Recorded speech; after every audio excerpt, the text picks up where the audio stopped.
আমার ১৪ বছরের বউ আমার বিছানায় বসে আছে। সবেমাত্র ওর পিরিয়ড হওয়া ১ মাস হয়েছে। আর এই মেয়েটার বিয়েও দিয়ে দেওয়া হয়েছে। ও খুবই ছোট আর সরল। আমি ওর কাছে গিয়ে বিছানায় বসে ওর ঠোঁটের উপরে হাত রাখলাম। সঙ্গে সঙ্গে ও লাফিয়ে একদম বেডের অন্য সাইডে চলে গেল। আর আমাকে বলতে লাগলো, এটা কি ধরনের অসভ্যতা? আমি তো শুনেছিলাম স্বামী বিয়ের রাতে নতুন বউকে গিফট দেয় আর লাইট বন্ধ হয়ে যায় আর তারপরে সকাল হয়ে যায়। কিন্তু তুমি আমার সাথে এসব কি করছো? তখন আমি বললাম, আসল খেলা তো বাসর রাতে লাইট বন্ধ হওয়ার পরে হয়। আমার এই কথা শুনে ও কিছুটা ভয় পেয়ে গেল। এখন আমারও নিজের ইমোশনালের উপর কন্ট্রোল খুব মুশকিল হয়ে যাচ্ছিল। এই কারণে তাড়াতাড়ি লাইট বন্ধ করে দিলাম আর ওর হাত ধরে টেনে নিজের কাছে নিয়ে নিলাম। আর ওর উপরে আমার আমার ইচ্ছার বিরুদ্ধে আমার বাড়ির লোকেরা মিলে আমাকে এই বিয়ে দিয়ে দেয়। যদিও এরকম কোনো ব্যাপার ছিল না যে আমি অন্য কাউকে পছন্দ করতাম। আমি শুধু এই কারণে বিয়ে করতে চাইতাম না, কেননা রিতার বয়স এখনো খুবই কম ছিল। আমার বাড়ির লোকেরা তো মেয়েটার বয়স অব্দি দেখছিল না। তারা এত কম বয়সী মেয়ের সঙ্গে আমার বিয়ে দিতে চাইতো। আমি এত কম বয়সী মেয়েকে বিয়ে করতে চাইতাম না। কিন্তু আমার বাড়ির লোকেরা আমার একটা কথাও শুনল না। আমরা ২ ভাই ছিলাম। আর আমাদের ২ ভাইয়েরই বিয়ে ছোটবেলাতে একই বাড়িতে ঠিক হয়ে গেছে। আমরা গ্রাম বাংলায় ছোট একটা গ্রামে থাকতাম। সেখানে এসব খুবই সাধারণ ব্যাপার। এখানে বাড়ি বড়রা ছোটবেলাতে বিয়ে ঠিক করে দিত। রিতা আর আমার বৌদি ২ বোন ছিল। রিতার বৌদির সাথে দাদার আর তার বোনের রিতার সাথে আমার বিয়ে একই দিনে হয়ে গেল। এখন এই সময় ঘরের মধ্যে রিতা নববধূ হয়ে বিছানার উপরে বসে আছে। আমি ওর কাছে এসে হাই বললাম আর বিছানার উপরে গিয়ে বসে পড়লাম। আমি প্রথমে তো বিয়ে করতে চাইতাম না, কিন্তু এখন বিয়ের পরে আমার নিজের উপরে কন্ট্রোল হচ্ছিল না। আমার ইমোশনের উপর কন্ট্রোল পাওয়া খুবই মুশকিল মনে হচ্ছিল। তাই আমি ওর কাছে গিয়ে ওর নরম গোলাপি ঠোঁটের উপরে নিজের আঙুল নাড়াতে লাগলাম। আমার আঙুল ও ঠোঁটে স্পর্শ করার সঙ্গে সঙ্গে ও ঠোঁট কাঁপতে শুরু করেছিল। তখন ও ধাক্কা দিয়ে আমার হাত পিছনে করলো আর বলতে লাগলো, এটা কিরকম অসভ্যতা? তুমি নিজের হাত পিছনে করো। আমি কঠোর স্বরে বললাম, কেন? আমি নিজের হাত পিছনে করব কেন? এখন তুমি বউ হয়ে গেছো আমার। আর এমনিতেও খুব শখ ছিল না তোমার বিয়ে করার? আর বিয়ের স্টেজে তুমি খুব হাসি মুখে বসেছিলে। এখন তুমিও বুঝতে পারবে যে বিয়ের রাতে স্বামী নিজের বউয়ের সাথে কি কি করে। আজকে আমি তোমাকে বিয়ের মজা দেখাবো। বুঝতে তোমার তখন উড়ে যাবে যখন আমি তোমার খুব কাছে এসে এসব কিছু আমি ওকে বলছিলাম। তখন ও আমার কথা শুনে খুব ঘাবড়ে গেল আর বলতে লাগলো, দেখো আমি এই ধরনের ফালতু কথা শুনতে পছন্দ করি না। আর আমার এরকম নির্লজ্জ লোক একদমই পছন্দ না। এই কারণে তুমি আমার কাছে আসার চেষ্টাও করবে না। এটা বলে ও বিছানার উপরে দাঁড়িয়ে গেল। ও খুব ঘাবড়ে গেছিল। আমিও শক্ত করে ওর হাত ধরে দাঁড়িয়ে গেলাম আর বললাম, অসভ্যতা এখন শুরু হবে রিতা। আর তুমি এই অসভ্যতার জন্য খুব ভালোভাবে তৈরি হয়ে যাও। তুমি তো জানো যে বাসরাত কি আর কি কি হয়। তখন ও বলতে লাগলো, আমাকেও তুমি দুধ খাওয়া বাচ্চা মনে করো না। আমিও জানি যে বিয়ের রাতে স্বামী কি করে। এটা শুনে আমি কিছুটা হতবাক হয়ে ওকে জিজ্ঞেস করলাম, স্বামী এমন কি করে নতুন বউয়ের সাথে? সেটা আমাকেও বলো শুনি। যেভাবে ও বলছিল তাতে আমার মনে হচ্ছিল না যে বিয়ের রাতের ব্যাপারে ও কোনো কিছুই জানে। ও বলতে লাগলো, বিয়ের রাতে স্বামী বউয়ের মুখ দেখার জন্য গিফট দেয়। আমি বললাম, তারপরে কি হয়?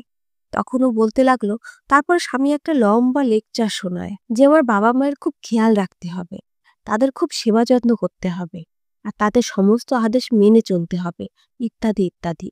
তখন আমি বললাম, বাহ, তোমাকে তো এত বড় লেকচার দেওয়ার দরকার হবে না আমার। তুমি তো সবই জানো। অল্প বয়সে তুমি অনেক বুদ্ধিমান হয়ে গেছো। তখনও বলল, হ্যাঁ, বুদ্ধিমান তো আমি অবশ্যই।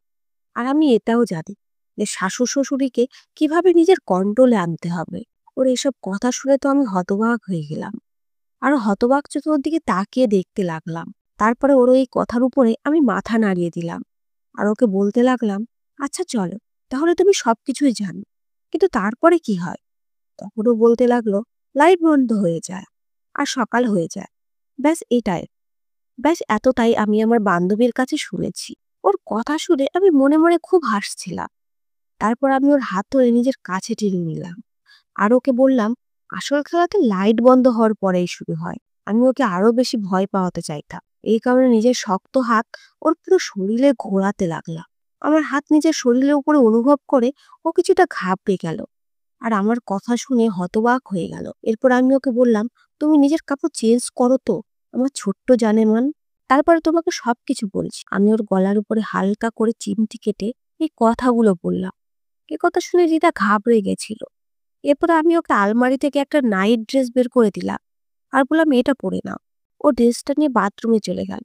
এরপরে চেঞ্জ করে যখন বাইরে এলো, তখন ওকে সেই সুন্দর নাইট ড্রেসে আরো বেশি সুন্দরী লাগছিল। ওর সমস্ত শরীরে সেই ড্রেসে ফুটে উঠেছিল। ও নিজের খোলা চুলের খোপা বানাতে গেলে আমি ওকে বললাম যে, তোমাকে খোলা চুলে সুন্দর লাগছে, এগুলোকে এভাবেই থাকতে দাও, খোলা চুলে তোমাকে আরো বেশি সুন্দরী লাগছে। এরপরে ওর হাত শক্ত করে ধরে নিলাম আর ওকে বিছানার উপরে নিয়ে এলাম। সেই সময় ঘরের আলো জ্বলছিল।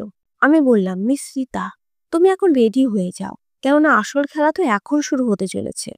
ও আমার কথা শুনে খুব ঘাবড়ে গেল আর বলতে লাগলো, আমার খুব ভয় করছে।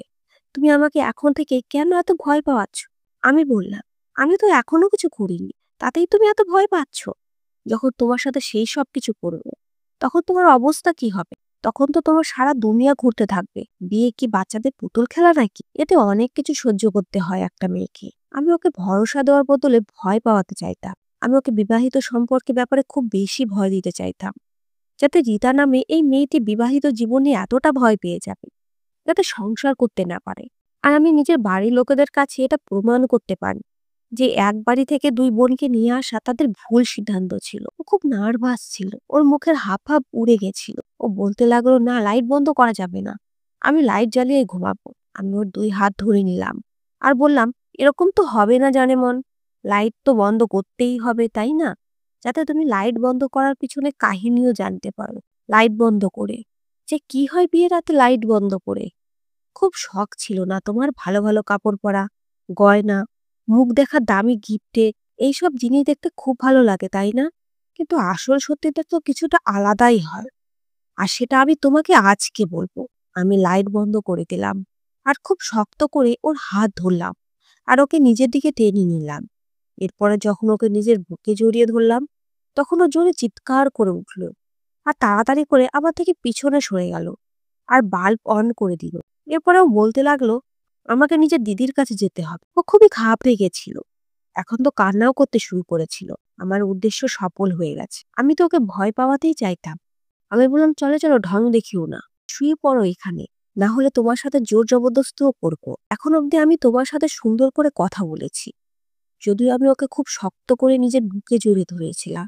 ও তাড়াতাড়ি করে উঠে দাঁড়িয়ে গেল আর ঘর থেকে বাইরে বেরিয়ে আমার বড় দাদা দরজায় খুব জোরে জোরে ঠকঠকালো। আর এদিকে আমার মুখে হাসি ফুটে উঠল। দাদার খুব শখ ছিল আমাকে বিয়ে দেওয়ার। আজকে ওর দাদাগিরি সঠিক জবাব পাবে। দাদার সাথে সাথে আমার বাবা মায়ের ঘরের দরজাও খুললো। তারা ঘরের দরজা খুলে দেখলো রিতা খুব জোরে জোরে কান্না করছে। ও নিজে দিদিকে বলল, আমাকে তোমার সাথে ঘুমাতে হবে বলে বৌদির গলা জড়িয়ে ধরে খুব জোরে জোরে কান্না করে যাচ্ছিল আর বলে যাচ্ছিল, দিদি আমাকে তোমার সাথে ঘুমাতে হবে। হতভম্ব হয়ে দাদার মুখ হা হয়ে গেছিল। এদিকে আমার বৌদি রিতার কান্নাতে টেনশনে পড়ে বলতে লাগলো, কি হয়েছে তোর? ও বলতে লাগলো, আমি বীরেনের ঘরে কোনো মতেই ঘুমাবো না, আমাকে তোমার সাথে ঘুমাতে হবে। দাদাকে খুব টেনশনে মনে হচ্ছিল। বৌদি ওর কাছে কারণ জিজ্ঞেস করতে লাগলো, কিন্তু ও কি কারণ বলতো, তাই চুপচাপ থাকলো। রিতা বৌদির ঘরে চলে গেল। আমার মা বলতে লাগলো, বীরেন ওর কি হয়েছে? বিয়ের সময় তো ওকে খুব খুশি দেখাচ্ছিল। আমি বললাম, খুব শখ ছিল না তোমাদের এই ছোট্ট মেয়ের সাথে বিয়ে দেওয়ার? এখন দেখে না ওর বাচ্চা মেয়ে। আমি ওর হাতও ধরিনি। তার আগে চিৎকার চেঁচামেচি শুরু করে দিয়েছে, সামলাও তুমি ওকে বলে আমি আমার ঘরে বিছানার উপরে শুয়ে পড়লাম আর শান্তির গভীর শ্বাস নিলাম। এর আগে আমি ঘুমাতাম, আমার দাদা রাগে গজগজ করতে করতে বেডশিট নিয়ে আমার ঘরে এসে সেটা বিছানার উপরে ছুঁড়ে ফেলে বসে গেল। আমি ফিরে ওর দিকে দেখলে ও বলতে লাগলো, হাত হালকা করে রাখতে পারিসনি নিজের বইয়ের উপরে? আমি বললাম, আমি ব্যাস হাত ধরেছিলাম দাদা, এখন কি হাত ধরতাম না? আমি কি জানতাম ও এইরকম তামাশা খাড়া করে দেবে? দাদা বলতে লাগলো, তোর কারণে রাগে আমার মাথা গরম হয়ে গেছে। আমি বললাম, আমি কি করেছি? আমার ভুল কোথায়? এখন যখন 14 বছরের মেয়েকে বউ বানিয়ে আমার ঘরের মধ্যে পাঠাবে, তখন তো এইসব কিছুই হবে। এক পয়সার বুদ্ধি নেই ওই মেয়েটার মধ্যে। ও বিয়ে শুধু এই কারণেই করেছিল যাতে ও দামি দামি গিফট পায়, নতুন নতুন কাপড় পরতে পারে। ও তো সামান্য এটুকু জানে না যে বিয়ে কি জিনিস। রাত শুরু তোমার নয়, বরং আমারও খারাপ হয়ে গেছে। এই কারণে তুমি চুপচাপ শুয়ে পড়ে। এটা বলে আমি বাল্ব অফ করলাম আর ঘুমিয়ে গেলাম। কিন্তু দাদার হয়তো ঘুম আসছিল না, সে এপাশ ওপাশ করে যাচ্ছিল। তাই আমি বললাম, দাদা শান্তি মতো ঘুমিয়ে যাও, আর আমাকেও ঘুমাতে দাও। দাদা বলতে লাগলো, বদমাস কোথাকার, বউকে কিছুটা সময় দিয়ে দিতি, আমার রাত তো নষ্ট হতো না। আমি মনে মনে বললাম, তোমার সাথে তো এটাই হওয়া উচিত ছিল। নিজে তো বিয়ে করেছিলে আর আমারও করিয়ে দিলে। আমি অনুনয় বিনয় করেছিলাম যে দাদা মায়ের সঙ্গে কথা বলে, আমি এখনো বিয়ে করতে চাই। কিন্তু না, এখন মজা আসছে তো বউকে ছাড়া বাসরাত কাটাতে। এটা তো শুরু, শুধু দেখতে থাকো এই বাচ্চা মেয়েটাকে আমি কেমন ভয় পাওয়াই। এখন থেকে রিতা প্রতিদিন তোমার ঘরে ঘুমাবে আর তুমি এখানে আমার ঘরে। আমি মনে মনে এই সিদ্ধান্ত করিনি যাতে নিজের বাবা মায়ের ভুল প্রমাণ করাতে পারি যে একই বাড়ি থেকে দুই বোনকে নিয়ে আসা উচিত না। আর এই ঘটনাতে আমাদের ৭ পুরুষ অব্দি কেউ এই ভুল করবে না। যাই হোক, সকালবেলা রিয়া বৌদি আর রিতা দুজনে একসাথে ঘর থেকে বাইরে এলো। মা নাস্তা বানিয়ে রেখেছিল, তাই আমরা সবাই নাস্তা করতে বসে গেলাম। দাদার মুড খুব খারাপ ছিল, সে বারবার রিয়া বৌদির দিকে দেখছিল আর সে বেচারি নিজের নজর লুকাচ্ছিল, যেন বলছিল এতে আমার কি দোষ। রিতা যখনই আমার দিকে দেখতো তখন আমি ওর দিকে চোখ বড় বড় করে তাকাতাম আর ও ঘাবড়ে কি তাড়াতাড়ি করে নিজের চোখ নামিয়ে নিত। আমি চাইতাম ওর হৃদয়ে আমার ভয় এমন ভাবে বসে যায় যাতে ও আমার কাছে না আসে আর আমার ঘরেও আসার চেষ্টা না করে। আমি তো মনে মনে খুব খুশি হচ্ছিলাম, কেননা আমার মনে এই সান্ত্বনা ছিল যে এখন এই মেয়েটা কোনো মতে আমার ঘরে আসবে না। সারাদিন রিতা বৌদির ঘরেই থাকলো আর আমার দাদা পুরো দিন বারান্দায় লাট্টুর মতো চক্করের পর চক্কর দিচ্ছিল। ২ মিনিটও নিজের বউয়ের সাথ ভাগকে জোটেনি বেচারা। কিন্তু আমি খুব খুশি ছিলাম আর আনন্দে নিজের বাড়িতে ঘুরে বেড়াচ্ছিলাম। মন করলে বন্ধুদের সঙ্গে ঘুরতে চলে যেতাম। ৪ দিন পরে এই দুই বোন বাবার বাড়িতে ঘুরতে যাওয়ার কথা ছিল। আর আমাদের দুই ভাইয়ের বিয়ে ৪ দিন হয়েছে, তাই আমাদের বাড়িতে শ্বশুর বাড়ির লোক নিতে এসেছে।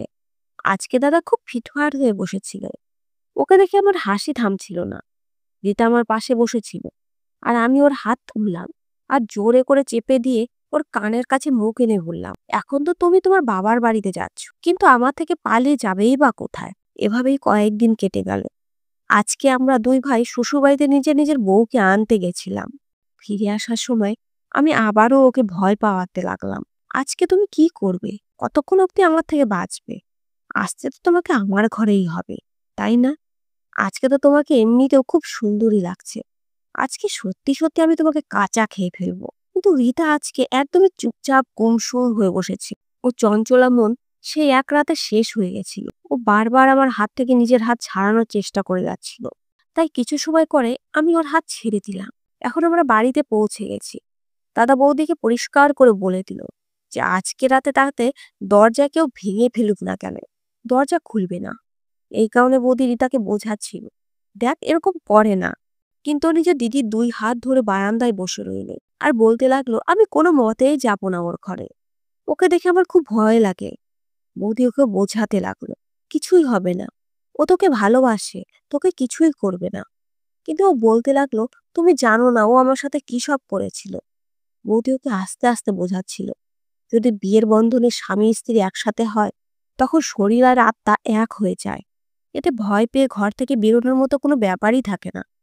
তারপরও রিতা নিজের জেদ অটল রইল আর বলতে লাগলো, আমি যাবো না, আমি চাই না এরকম বিয়ে শাদী, আমাকে বাবার বাড়িতে পাঠিয়ে দাও, আমি সেখানেই থেকে নেব। বৌদি বলল, দেখ এসব এখন হতে পারে না, সেই সময় তো তুই অরাজি ছিলি না, তুই তো বলেছিলি ঠিক আছে তোর বিয়ে করতে কোনো অসুবিধা নাই। ও বলতে লাগলে, আমি কি জানতাম যে এইরকম হয় বিয়ে? আমি কিছু জানি না, আমি কোনো মতে বিরিয়ানের ঘরে যাব না। দাদা নিজের ঘরে হাতের উপর হাত রেখে অধীর আগ্রহে বৌদির দিকে তাকিয়েছিল। বৌদি নিজের নজর লুকিয়ে নিজের হাত ছাড়ানোর চেষ্টা করছিল আর ওকে বোঝাচ্ছিল যে ও তোকে কিছুই করবে না, কিছুটা তো নিজের সাহস দেখা। এটা কি ধরনের বাচ্চা নরিতা? কিন্তু ও কান্না করতে লাগলো আর বলতে লাগলো, না দিদি প্লিজ আমাকে বাড়িতে পাঠিয়ে দাও। সেই সময় আমি নিজের ঘরের ভিতরে ছিলাম, দরজা খোলা ছিল, তাই ভিতর থেকে সমস্ত দৃশ্য দেখা যাচ্ছিল। অনেক কষ্টে বৌদি ওকে বুঝিয়ে শুনে আমার ঘরে অব্দি নিয়ে আসলো, কিন্তু ও ঘরের ভিতরে আসছিল না, বাইরে দাঁড়িয়ে দাঁড়িয়ে নিজের আঙুল মটকে যাচ্ছিল। ও খুব ঘাবড়েছিল, যেন ঘরের ভিতরে এলেই ওকে কেউ খেয়ে নেবে। এসব থেকে আমি খুব খুশি হচ্ছিলাম আর মনে মনে হাসছিল, কিন্তু এটা জানতাম না যে ও এইরকম ভয় পেয়ে যাবে। ও চুপচাপ ঘরের মধ্যে এলো, ঘরের দরজা খোলা রেখে ও চুপচাপ আলমারি খুললো আর আলমারি থেকে ও নিজের একটা কাপড় বের করে বাথরুমে চলে গেল। এরপর ও বাইরে এসে একটা চাদর নিল আর তারপর ধীরে ধীরে বাইরে যেতে লাগলো। আমি ওকে বললাম, তুমি কোথায় যাচ্ছ? ও বলতে লাগলো, বাইরে বারান্দায় আমি ঘুমাবো। আমি তোমার সাথে কোনোভাবেই ঘুমাবো না। আমি বললাম, তোমার মর্জি, তোমার ইচ্ছা।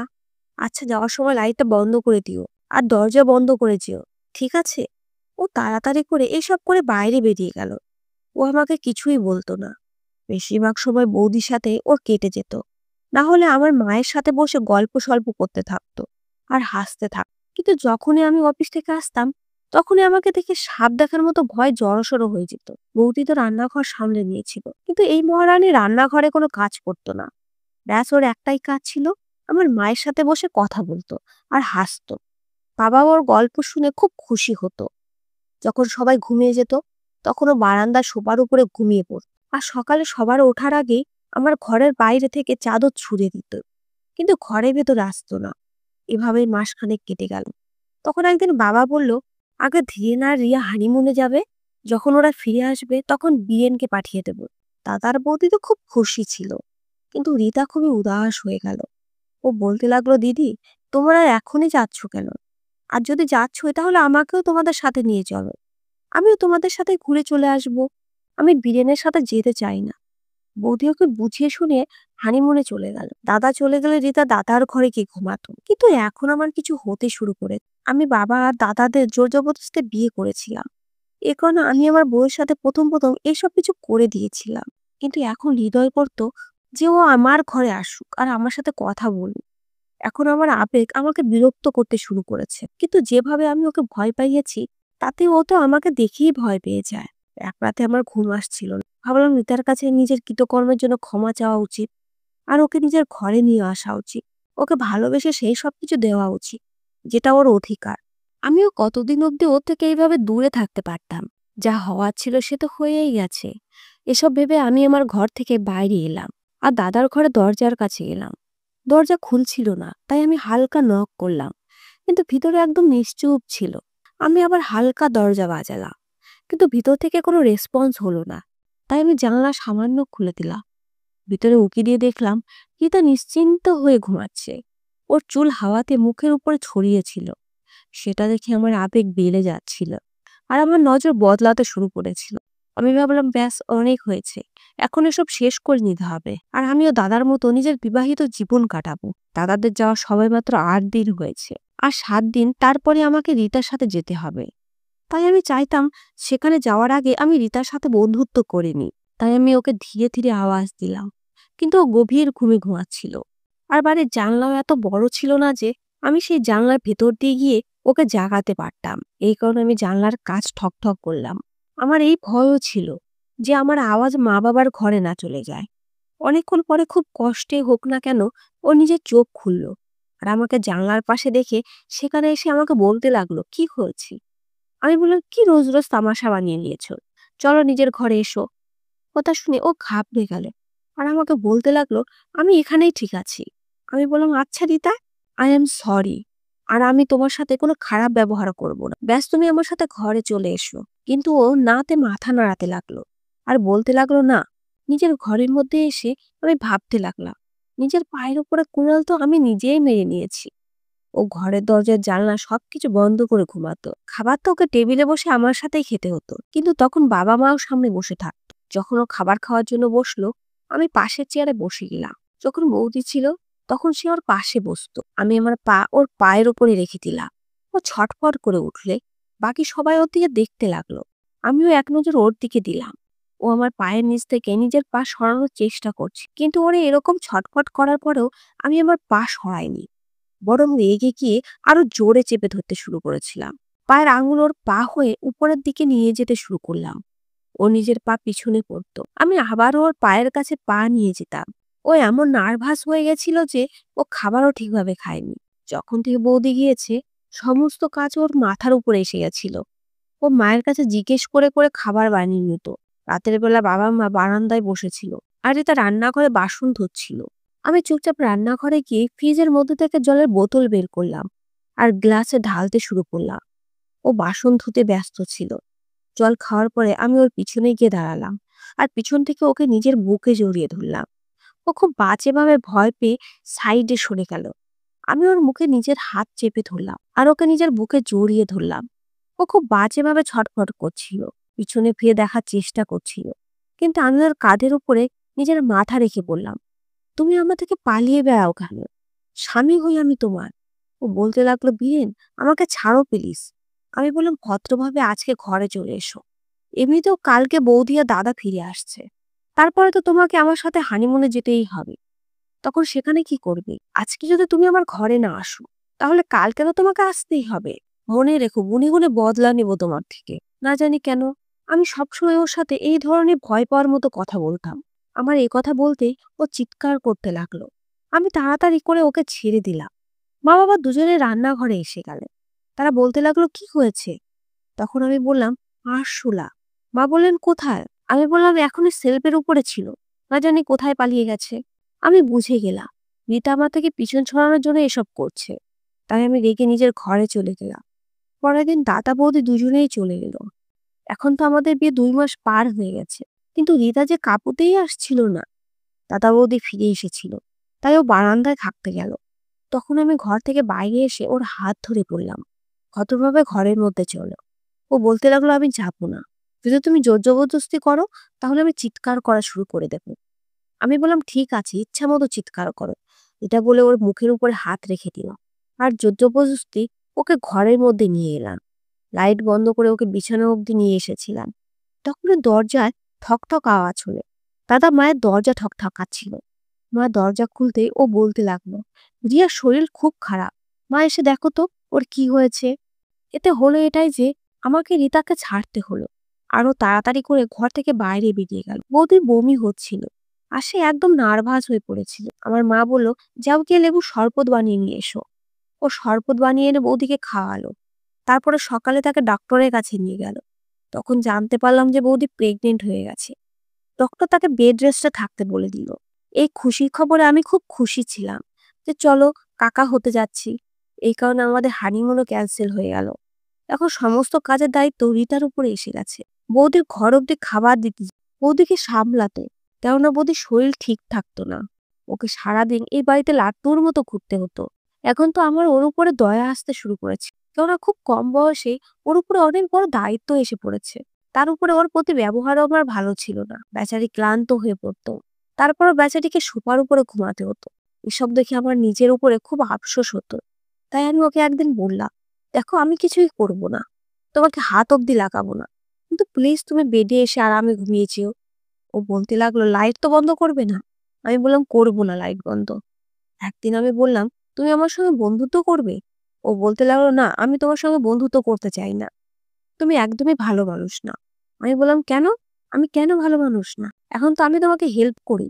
ও বলতে লাগলো, সেটা তো করবে, কিন্তু তারপরেও আমার তোমার থেকে ভয় লাগে। আমি বললাম, দেখো, এখন আর তোমার আমার থেকে ভয় লাগবে না। আমি তোমার বন্ধু হয়ে যাব এই কারণে। ও বলল, তুমি আমার সাথে কোনো জোর জবরদস্তি বা বদমাশি করবে না তো? তুমি আমার কাছে আসবে না তো? আমি বললাম, না, যতক্ষণ তুমি না চাইবে আমি তোমার কাছে আসবো না। ও আমার কথা বিশ্বাস করলো। এখনো আমার সঙ্গে কথা বলতো। আর এখন তো কখনো কখনো হাসি মজাও হয়ে যেত। রাতের বেলা যখন সমস্ত কাজ থেকেও ফ্রি হতো, তখন আমি ওকে মোটর সাইকেলে বাইরে নিয়ে যেতাম। ওকে আইসক্রিম খাইয়ে নিয়ে আসতাম। ও খুব ভালো মেয়ে ছিল। আমি এখন মেনে নিয়েছি যে না জেনে আমি ওর সাথে খারাপ করে ফেলেছি। এভাবে 9 মাসের সময়ও পার হয়ে গেল। তারপরে একদিন বৌদির খুব ব্যথা উঠলো। মায়ের শরীর ঠিক ছিল না। এই কারণে আমাকে আর রিতাকে দাদা আর বৌদির সাথে যেতে হয়। আমাদের সবাইকে অপেক্ষায় থাকতে হয়, ছেলে না মেয়ে হয় দেখার জন্য। কিন্তু ডক্টর বাইরে এসে আমাদের এমন একটা খবর শোনাল যে আমাদের পায়ের নিচ থেকে মাটি বেরিয়ে গেল। কেননা সে বলতে লাগলো, মিস্টার ধীরেন, আপনার ছেলে হয়েছে, কিন্তু আপনার স্ত্রীকে আমরা বাঁচাতে পারিনি। এই কথা শুনে আমাদের নিজের কানের উপরে বিশ্বাস হচ্ছিল যে এরকম কিভাবে হতে পারে। দাদা তো এমন অবস্থায় ছিল যে শ্বাস নিতে ভুলে গেছে। একই অবস্থা রিতারও ছিল। ও বলতে লাগলো, ডক্টর বাবু, এটা আপনি কি বলছেন? এটা কিভাবে হতে পারে? দিদি তো ঠিকই ছিল। তখন ডক্টর বলতে লাগলো, তার প্রেশার খুব লো হয়ে গেছিল। এই কারণে হার্ট ব্লক হয়ে যায়। তাই আমরা তাকে বাঁচাতে পারিনি। ওরা দাদার অবস্থা খুব খারাপ ছিল। প্রথমবার আমি দাদাকে এরকম হাউমাউ করে কান্না করতে দেখলাম। আমি বুঝতে পারছিলাম না এইসব কিছু কিভাবে হয়ে গেছে। একদিকে আমি দাদাকে সামলাচ্ছিলাম, অন্যদিকে রিতাকে। দুজনকে কন্ট্রোল করা আমার ক্ষমতার বাইরে ছিল। এই খবর যখন আমি ফোনে বাবাকে বললাম, তখন সেও খুব টেনশনে পড়ে গেল।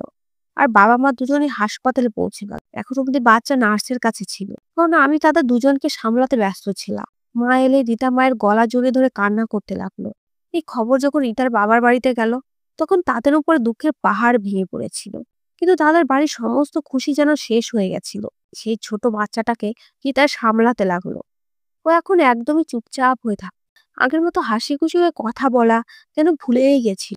দাদাও এখন চুপচাপ থাকতে লাগলো। তার সঙ্গে কথা বলে মনে হতো যেন এক্ষুনি কান্না করে দেবে।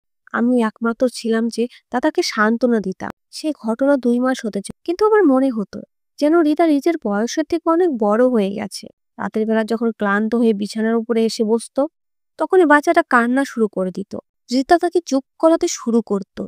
এখন তো ওর উপরে আমার দয়া আসতে শুরু করেছিল। আমি বললাম, এক কাজ করো, ওকে আমার কাছে দিয়ে দাও, আর তুমি ঘুমিয়ে পড়ো, কিছু সময় আরাম করে নাও। রিতা ঘুমে টলমলো করতে, কিন্তু বলতো ও তোমার কাছে থাকবে না। আমি বললাম, ওকে আমি সামলে নেব। এভাবে 1 বছর কেটে গেলে, আর এখন আমি রিতার জন্য ছটফট করতে থাকতাম। কিন্তু ও তো বাইরের কাজ থেকে ফাঁকাই পেত না। ও সম্পূর্ণ বাড়িটাকে সামলে রেখেছিল।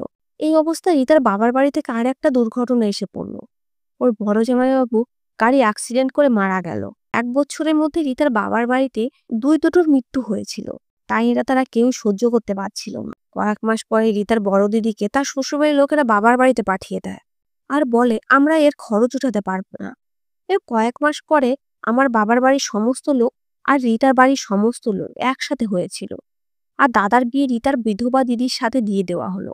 এভাবে ও আমার আরো কাছে এসে গেছিল, কেননা এই বিয়ের আইডিয়া আমিই দিয়েছিলাম। ও এখন আমার সঙ্গে সুন্দর করে কথা বলতে শুরু করেছিল। ও এখন খুব বুদ্ধিমান হয়ে গেছে।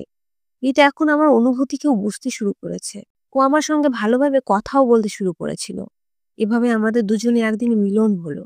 আর এইভাবে আমরা শরীর এক আত্মা হয়ে গেছিলাম। 6 মাস পরে ও প্রেগনেন্ট হয়ে গেল। রীতা দিদি খুব ভালো ছিল, আর দাদাও তার খুব খুশিতে রাখতো। এভাবে আমাদের পরিবার আবার এক খুশিতে নিচে উঠেছিল। 9 মাস পরে ও খুব সুন্দর একটা মেয়ের জন্ম দিয়েছিল, যাতে আমার খুশি শতগুণে বেড়ে গেছিল। আপনাদের এই গল্পটা কেমন লেগেছে? আমি শুরুতে রিতার সাথে যেটা করেছিলাম, সেটা কি ঠিক ছিল? 2 বোনকে এক বাড়িতে নিয়ে আসার জন্য আমি বিরক্ত ছিলাম, কিন্তু সেই দুর্ঘটনার পরে তাদের 3 বোনকে এই বাড়িতে নিয়ে আসতে হয়। আমি এই ব্যাপারে ভুল ছিলাম না ঠিক ছিলাম? কমেন্ট করে অবশ্যই জানাবে। ধন্যবাদ বন্ধুরা।